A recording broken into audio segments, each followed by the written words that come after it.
Thank you so much. Now, welcome to the pulpit, Dr. Isabel Ortiz.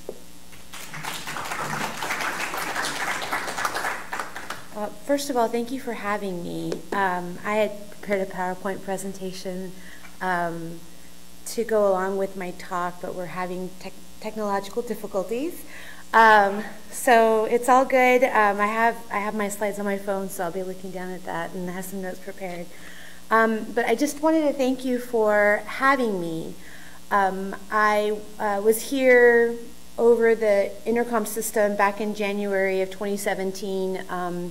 It was in the evening, and we were talking about water industry and race right after the last water ban, or the first water ban that we had in December, and so I was going to kind of do a follow-up from that presentation, but I want to talk a little bit about, or just do a quick overview of what has happened. All of us know about the 17 months and 4 water crises, and I am a member of a group called For the Greater Good. The third water boil, which is different than the water ban, had occurred in May of 2016, and when that water boil happened, I live in Zone 3, which is one of the older areas of Corpus. Zone 2 is on the south side of Corpus, and Zone 1 is Calallen and the island. And so there's only one water plant, and the water runs down this way, and there had been a new pipe that had been set up from the water plant that goes down out to the island, kind of bypasses the rest of the city. And so that's one of the reasons why Zone 1, the island, and then Calallen is upriver. They tend to be released from water ban issues first because their infrastructure is different than the rest of the cities.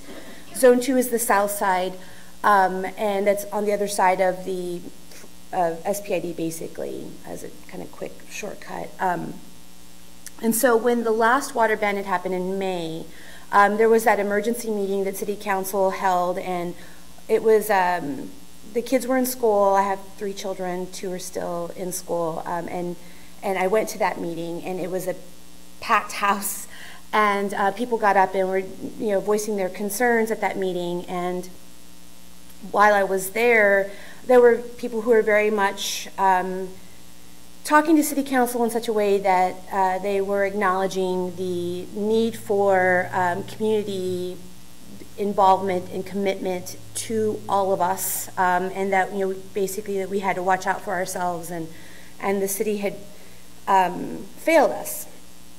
And so while we were there, or while I was there, we started just collecting phone numbers amongst each other who had kind of made similar statements, and For the Greater Good was born.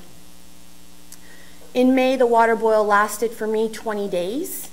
And we were the last neighborhood that was for whom the water boil was lifted. And so, it's one of those things where you don't realize the hardship, or you don't realize how important some services are until they're gone. Typically, the occupations and the industries that we celebrate are the ones that are most visible, whereas the ones that are invisible are actually the ones that are absolutely critical for the survival and the continuity and the normalcy of a community.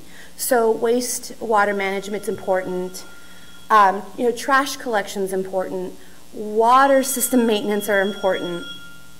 They're so important that they're invisible. It's like the air that we breathe. That's absolutely critical for survival, but we don't walk around noticing that we're moving through air, right? So that group, ultimately what we wound up doing was we started meeting weekly to talk about what were some of the issues and concerns that we had and that we had heard from our community members during the May water crises. And so we had committed to meet weekly to kind of outline what our goals were in coming together and what should our plan of actions be, because we felt that we needed to continue to exert pressure on City Council so that the water issue wouldn't recede as the new, more visible money-making topics come to the forefront. And so we had been going to the city councils weekly. We had committed to that. We had committed to learn as much as we could about the water issues and water in Corpus.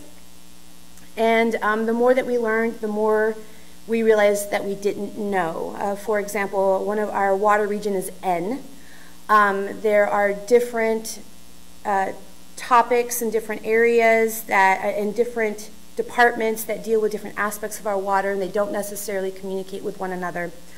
And so there was a lot of learning going on and a lot of going to the city council meetings and just trying to, during public comments, not so much talk to city council, but also be present and remind them that water is a collective, it's a public good, and it needed to be treated as such. And so we would sit behind the podium with our water shirts. We all made our own water shirts because, you know, don't want to be investing money in making shirts when we could invest our energy and just take some tape and put them on our shirts. And so that way at the city council meetings, we would put ourselves behind whoever was speaking during the city council meetings, and so that the water, the word water would come up on the screen the whole time, and then we would have our 3 minutes, and we would organize our comments when we could so that we would be a kind of continuous commentary on the need for the city to put people's concerns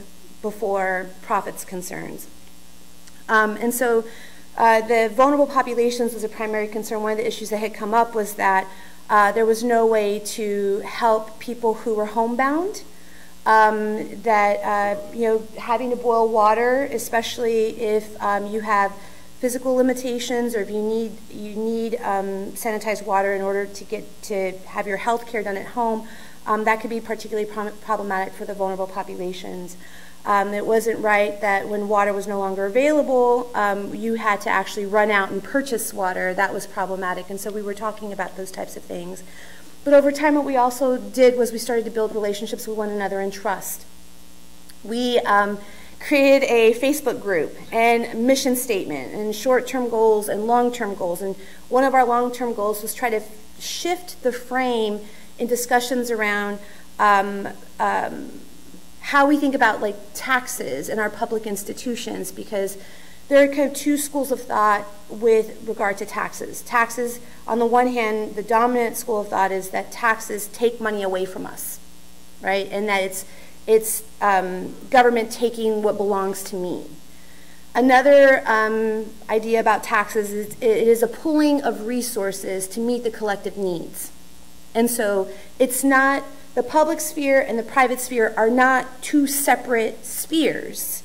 That's kind of how we think about it now, where I was thinking about when you were talking about the tail, where the banana tree on your property is your banana tree, right? So that's the private sphere versus the public sphere. And so we kind of tend to think about income in that way. And so what we were thinking is actually it's all interconnected. You can't separate the private sphere from the public sphere, because what you invest in the public turns into benefits for the private, and the benefits of the private can allow for the investment of the public, and they can be mutually reinforcing spheres. They're interconnected. And so we were having these conversations and building these relationships and trying to bring that frame into city council once a week when they were having their public meetings, but we also built relationships. So when the water ban occurred in December, we had our Facebook page. We had been having these extensive conversations. We had been going to the downtown public library and reading documents, water reports, just budgets. We learned a whole bunch of stuff. Environmental impact studies that are required to be public. You know, we would go to there's an area in the downtown public library where it's all public documents, public records, and we'd go and see what was there, and we would spend a couple of hours reading before the city council meeting. And in that process, we had actually learned that in the 1950s, we had the same number of workers in the water department that we do today. Yet, geographically, we're twice as large, and we have almost 3 times as many people. And so, you know, that was a concern for us. When the water ban occurred, well, there were a lot of people at the very beginning, and it kind of pared down to about 9 of us who were coming to every meeting. And one of the people from the water ban from the group for the greater good had called and said, hey, we're making posters, we're gonna head down to City Hall, and we're just gonna hold up posters. A couple of the people had actually collected water and were distributing water to the homeless, and then we had set up shop, a table right outside of the bus stop that was in front of City Hall so that we could pass out water there as well. So when that had occurred, you know, my girls school was canceled, right? So my girls were home, and I said, you know what, they're working on stuff, they're going downtown, we've got to be there. Everybody's going to be there. One of my daughters was like, well, who's everybody? I'm like, for the greater good. So we get down there, and there's 9 of us. But ultimately, what wound up happening is we were there for the meetings. You know, the PR, the public relations individual was having press conferences, but they weren't conferences, because whenever there were questions, she wanted them to be asked individually away from the microphone, and so we acted out. And ultimately, that wound up on the national and international news. And I think that that's one of the things that actually that heightened the city's response to and reaction to the water ban. I mean, this was a different level of a water crisis because we couldn't use our water at all, right? And so I think you know, the national embarrassment, the connection to the other water issues that were happening across the country really made the city stop and think that we've got to do more. And the same issue came up in December that had come up in May. What are we going to do? What are we going to do for the vulnerable populations? Ultimately, Salvation Army was a group that was providing the water. And you know, then there were some donations, but we didn't have a plan in place. For the greater good had been looking for a way to see if we could volunteer to help distribute water. The water stations made assumptions about, you know, 1 case per car. So there was a couple of issues around that in terms of not acknowledging the diversity of households. Also, too, the assumption that people were that had access to vehicles. And then what happened if there were multiple households that, you know, sharing cars to go and pick up water? So that was problematic. When water was being trucked in, there were amazing donations. We had gone to go help unload 18-wheelers and the backs of trucks. We lost about 20% of the donated water with the bottles breaking. And so not only, I mean, so there were, and then not to mention the chaos that was happening in the area, in the grocery stores, but there were multiple issues that wound up being problematic. The city didn't have set up like a volunteer organization. Obviously, when there's a crisis, people start to notice things. And so we had held an emergency meeting down at the Progressive Center, and this coalition of organizations had come. There were maybe like 40 to 50 of us there talking about what are we going to do next and how are we going to handle these things. And so we had started doing some water distributions in different areas, but we wanted the city to respond, and we wanted to exert some pressure on the city. Ultimately, what wound up happening through that was Billy Delgado, who is an emergency management coordinator from the city, came to talk to our group. And I learned that there's only 2 emergency management coordinators for the entire city. 2. And those emergency management plans are rooted in hurricane preparedness. And the people who make up the emergency planning committee are all leaders of the major agencies and organizations, departments in the city. So you don't have a community representative. They didn't have a community representative. They'd never had a community representative. And it was like the fire chief, right? There were somebody high-ranking in the police department. They had somebody from Salvation Army. But again, it's organizational heads, not people, right? And so if we know things about inequality, people from different social strata have different realities and different material constraints. And so we were basically able to see as a group that that was part of the problem in terms of this emergency management, these emergency management issues. Their primary concerns were, and he talked about the awards that the city council has won, or not city council, the city has won, around their hurricane preparedness or evacuation plans. When we press them, they have no emergency plans that are connected to industry. So when they conceptualize water crises, the conceptualization of water crises is rooted in something that's seasonal, right, and predictable. And so that was a particular problem. We wound up going in circles about that. Ultimately, what wound up happening, coming out of that meeting, is that there was a commitment that there would be a community representative that would be on the emergency planning committee. And so that was good. That seemed to be progress, but it was also very apparent to us that that they didn't know what they didn't know.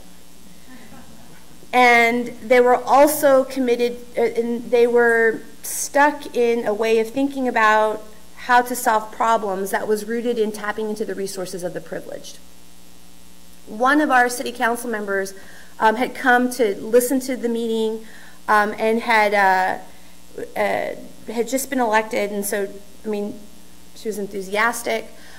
She wants to do good. And she had gotten up to talk, and one of the things that she had said is that you all need to come to city council meetings and tell us what you want. And that told me two things.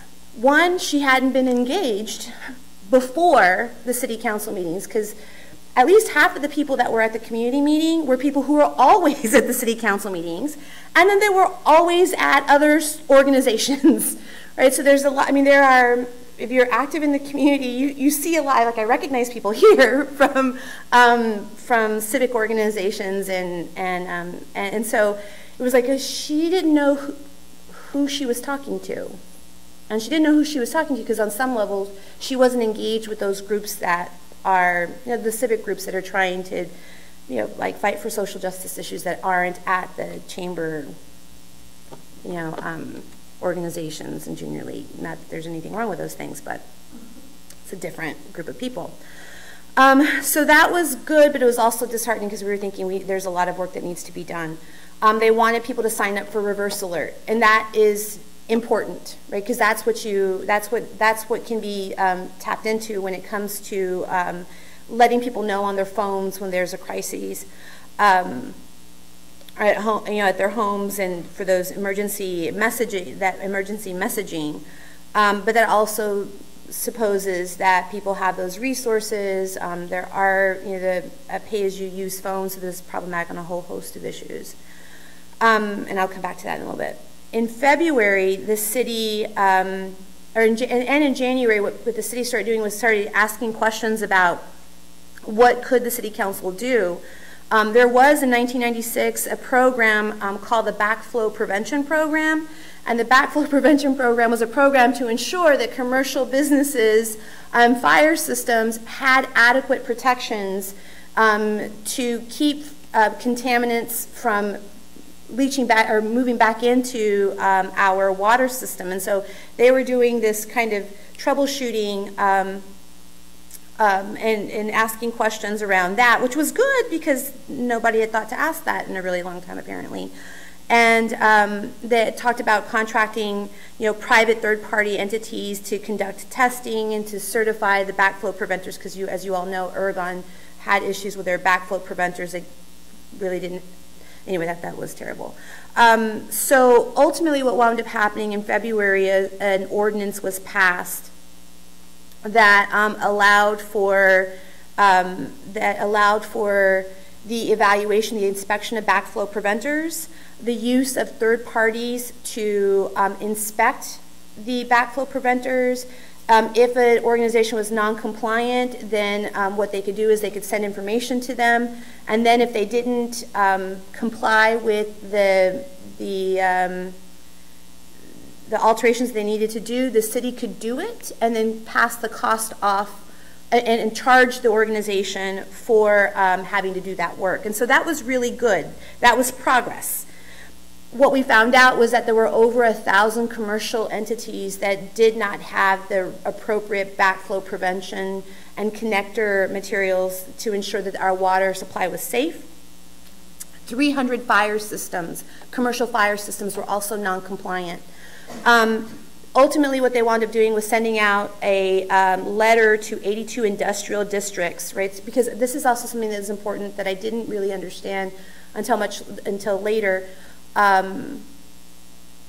All the refineries are zoned outside, or Refinery Row is zoned outside of the city.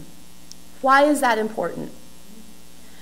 The industrial district buys water from us. They are large volume consumers, but they don't get taxed by the city. So they benefit from city's resources, but they don't contribute back to the city directly in the form of taxes.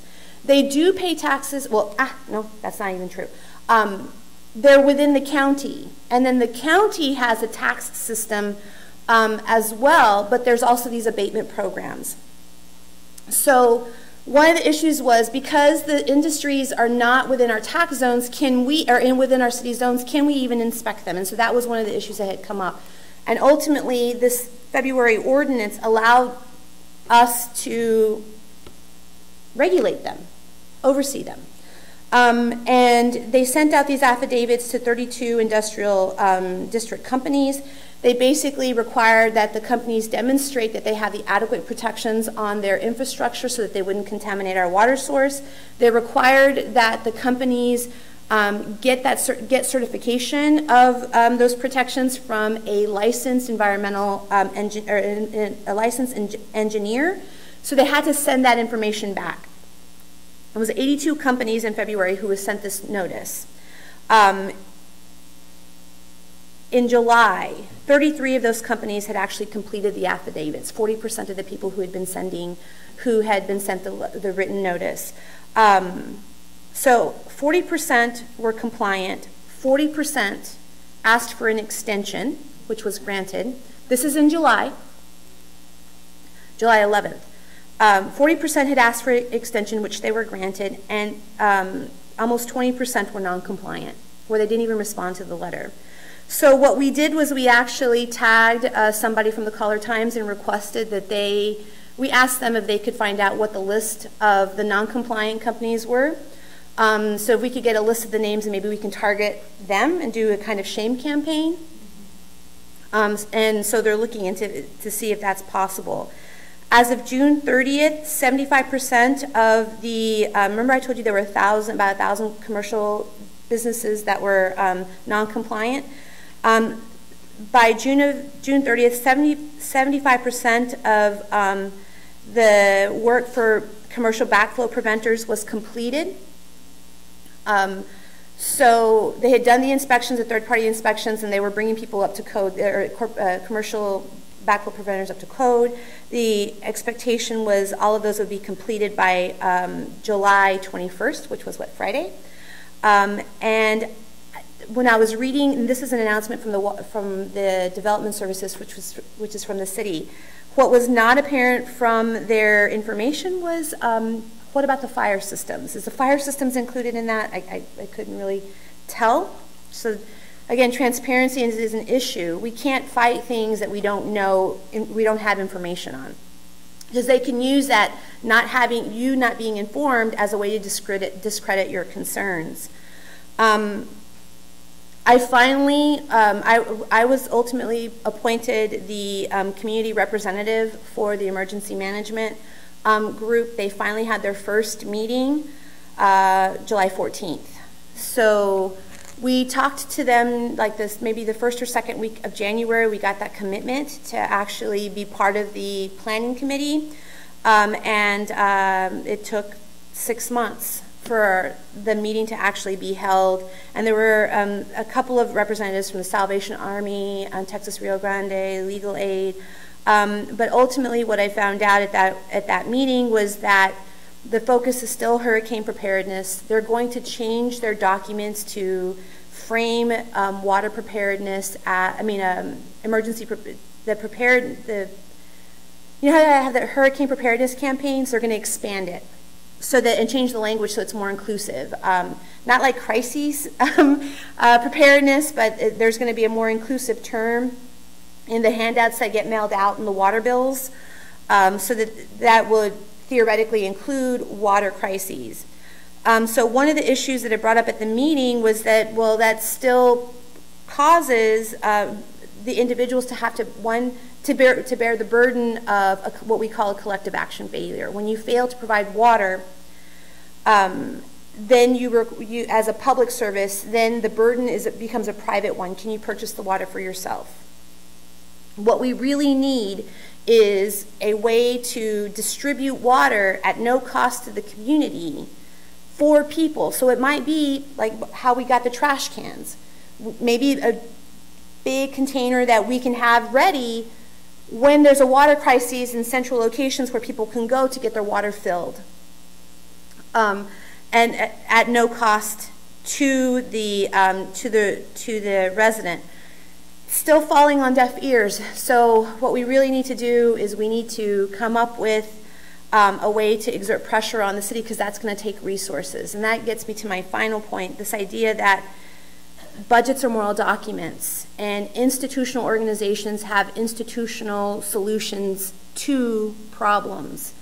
And they're not geared to thinking about things, and they're not geared toward solutions that are outside the infrastructure that already exists for themselves. What we really need is to change the structure, and changing the structure takes work, it takes collective organization and mobilization, and it takes money. This goes back to the issue around separate spheres versus interconnected spheres. One of the problems that is rampant about what our problems are rooted in is this idea that we operate our public institutions as a welfare system. We give resources away to those who already have resources. And in the process, we starve our public institutions that are supposed to provide collective goods, or public goods, but that also leaves them so under-resourced that they can't mobilize. They don't have enough resources to mobilize to address the collective action failures. And one of those things is, it's rooted in taxes. We don't need more water. We, the humans in Corpus, the population growth has been relatively flat for a really long time. There's been a little bit of growth, but it's more like a blip, not a trend. The real growth in water consumption that's been happening with Corpus water, the consuming of Corpus's water, is rooted in industry. And so they already get an extraordinary amount of welfare by paying a reduced amount for their high volume water consumption. The businesses in Corpus city limits pay about 67% more than the businesses outside of our zones. So they're paying, even though they get some welfare, they're paying more than people who are outside, and they're still consumers. There has been, one of the things that we learned is that there's this group called H2O for Texas. And it's a group that goes around the country, or around the state, to advocate for water desalination. And that group, it sounds H2O for Texas. It's sponsored by industries, chemical industries, refining industries. It's a business organization that sounds like a collective good organization. And they've been pushing for desalination. And there's an industry in Refinery Road that's been working on desalination. And I don't remember which one it is, but the city had actually requested from the Texas Water Safety Board, or Water Development Board, they had requested a little over $1 million to study water desalination. And then they requested more. And just recently, there was a newspaper article that talked about how the city received $2.75 million for that inquiry. At the same time that somebody in the Refinery Row is doing the same thing. Ultimately, what the city wound up doing, if you look at the agendas, they decided that what they would do is give that money to that industry The industry could continue to conduct their study so long as we get information back about the desalination study. So in essence, what we did is we applied for a grant, $2.7 million. We got the grant, and then we gave it to somebody that's not even in our city limits. So that's welfare. Budgets are moral documents. And we need to know that. We need to call that out.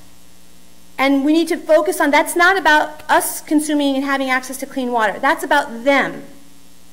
And they're not part of the emergency management, crisis management. They don't have a crisis management system in place. If they could use some of that $2 million to have something ready for us when they contaminate our water, because the odds are that that kind of stuff can happen, right? We have tax abatements that, and basically those are tax write-offs that are given to corporations, a lot of them who are not even here, and they don't have to pay taxes. And that money, think about it, there's a emergency management for Corpus, there's emergency management for Nueces County. We have our own plan, but we're also under Nueces County. So when you starve one entity, then that also influences the resources of the other entity, because you can't pool those resources, right?